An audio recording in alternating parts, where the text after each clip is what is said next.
सोच के देखो, जो गोल्ड आज आपके घर में है, जो ज्वेलरी आप पहनते हैं, वो कहीं धरती के अंदर से नहीं आई है, ये स्पेस से आई है। सुपरनोवा और न्यूट्रॉन स्टार कोलिजन्स के बिना गोल्ड का कोई वजूद ही नहीं होता। मतलब अगर आपको गोल्ड का रिप्लेसमेंट चाहिए तो धरती को दोबारा जन्म लेकर ये सारे प्रोसेसेस रिपीट करने होंगे।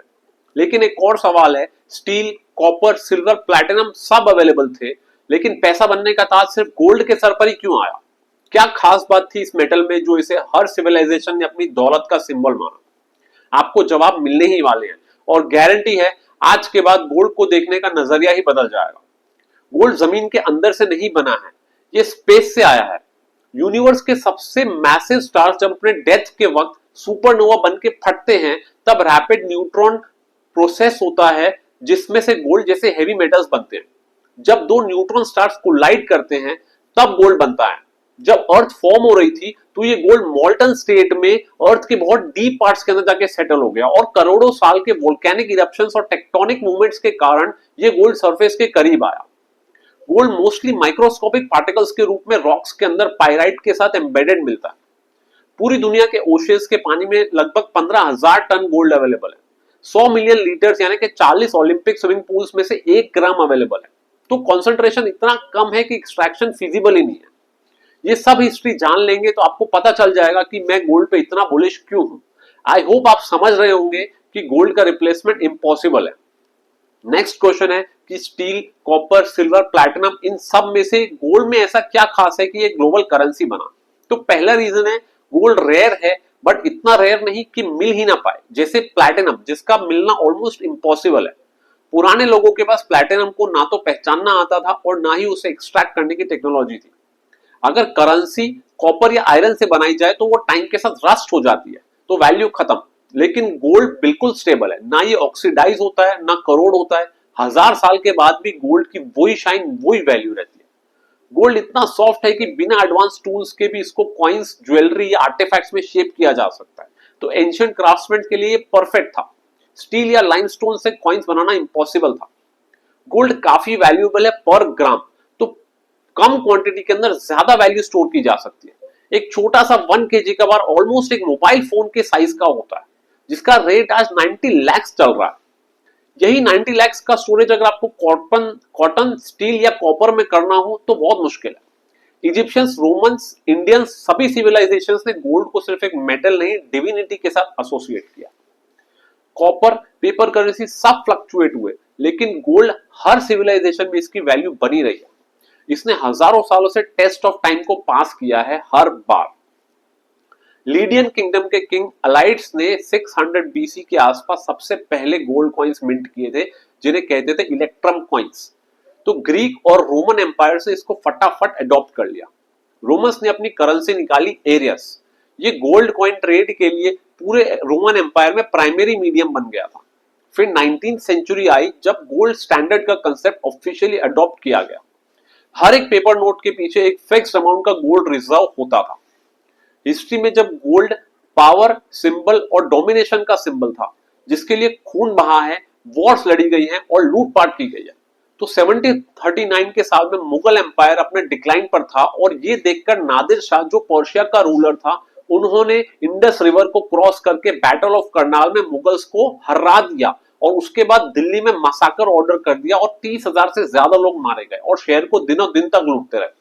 पीकॉक थ्रोन, कोहिनूर डायमंड और अनेक गोल्ड बार्स और ऑर्नामेंट्स सब पर्शिया लेकर चले गए। इस लूट की एस्टिमेट किया गया है कि लगभग 35 लाख करोड़ की वैल्यूएशन आज की डेट के हिसाब से हो सकती है। इंडिया में ब्रिटिश राज के टाइम भी गोल्ड को सिस्टमैटिकली लूटा गया है। दादाभाई नौरोजी की ड्रेन ऑफ वेल्थ थियरी के हिसाब से ब्रिटिशर्स ने 200 साल तक हर साल लगभग 10 लाख करोड़ का सोना लूटा है इंडियन से। तो मेरे पास गोल्ड, सिल्वर और क्रिप्टो पर ऐसे बहुत धमाकेदार कंटेंट है, लेकिन वो तभी आएगा जब आप लोग मेरे सब्सक्राइबर्स 5000 तक पहुंचा देंगे।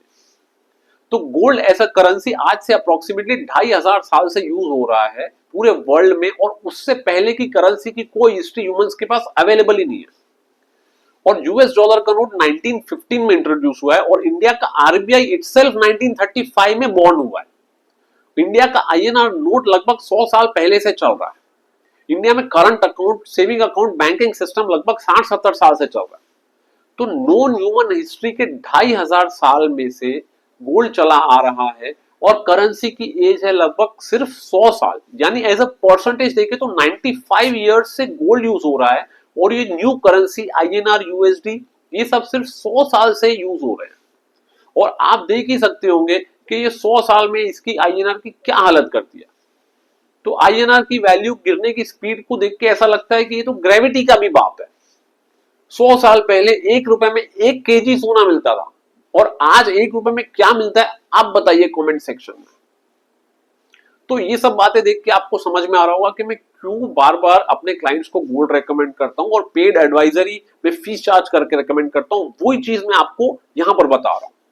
550 BC में मौर्यन और गुप्त एम्पायर के गिरने के साथ ही सिल्वर और कॉपर के कॉइन्स जो उस वक्त ट्रेड में थे उनकी वैल्यू गिर गई, पर गोल्ड की वैल्यू स्टेबल रही और प्रेफरेंस और बढ़ गया। 1329 में दिल्ली के मोहम्मद बिन तुगलक ने copper coins as a currency introduce किया, पर लोगों ने घर पे ही नकली कॉपर कॉइन्स बनाना शुरू कर दिया। तो जल्दी मार्केट में असली और नकली का फर्क ही खत्म हो गया, पूरा इकोनॉमिक कोलैप्स हो गया। तो तुगलक को अपनी सारी कॉपर करेंसी वापस लेनी पड़ी। तो जब सब कुछ फेल हो जाता है तो सिर्फ गोल्ड ही टिकता है। और जो स्मार्ट इन्वेस्टर्स होते हैं, स्मार्ट लोग होते हैं, वो ये चीज पहले से ही समझ लेते हैं और गोल्ड को जमा कर लेते हैं और वो फिर इस रिसेशन या इस प्रोसेस के बाद में बहुत अमीर हो जाते हैं। तो 1707 में औरंगजेब के डेथ के बाद मुगल एम्पायर वीकन हुआ और रीजनल पावर जैसे कि मराठास उठने लगे। मुगल के सिल्वर रुपीस की वैल्यू गिरती गई और डिबेसमेंट हो गया। उस समय वापस विनर निकला गोल्ड की मोहर। चाहे ईयर कोई भी हो, किंगडम कोई भी हो, देश कोई भी हो या राजा कोई भी हो, लेकिन वेल्थ प्रिजर्व करने का एक ही तरीका बना रहा है 2500 साल से, वो है गोल्ड। दुनिया में आज जो भी सुपर पावर बने हैं रिसेंट 300-400 साल का आप देखें तो स्पेन, ब्रिटेन या अमेरिका, ये सब गोल्ड के दम पे बने। तो 16th सेंचुरी में गोल्ड ने स्पेन को दुनिया की मोस्ट पावरफुल कंट्री बना दिया। 1521 में हर्नन कॉर्टेज ने एस्टेक एम्पायर को कॉन्कर किया और फ्रांसिस्को पिज़ारो ने 1533 में इनका एम्पायर को गिरा दिया। वहां के खजाने जो सोने से भरे हुए थे, पूरे महल सोने से भरे हुए थे, वो सारा कुछ स्पेन के कब्जे में आ गया और ये गोल्ड ट्रेजर फ्लीट्स के थ्रू अटलांटिक क्रॉस करके स्पेन में ले जाया गया। 18th और 19th सेंचुरी में ऑल ऑफ अस नो कि ब्रिटिश एम्पायर ने इंडिया और अफ्रीका में गोल्ड की लूट मचाई और उस वजह से ब्रिटिशर्स जो है वो वर्ल्ड के सबसे बड़े एम्पायर बन गए। ईस्ट इंडिया कंपनी के जरिए ब्रिटिशर्स ने इंडिया पे कंट्रोल जमाया, जिसमें उन्हें यहां से गोल्ड रिजर्व्स तक एक्सेस मिला।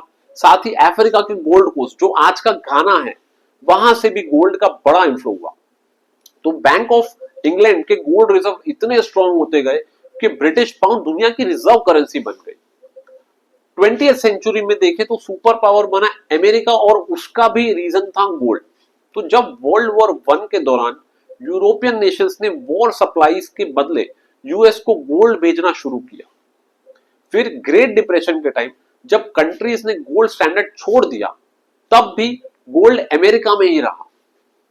1940s तक फोर्ट नॉक्स में 30,000 टन से ज्यादा गोल्ड जमा हो गया था, जो वर्ल्ड के 75% गोल्ड रिजर्व जितना था।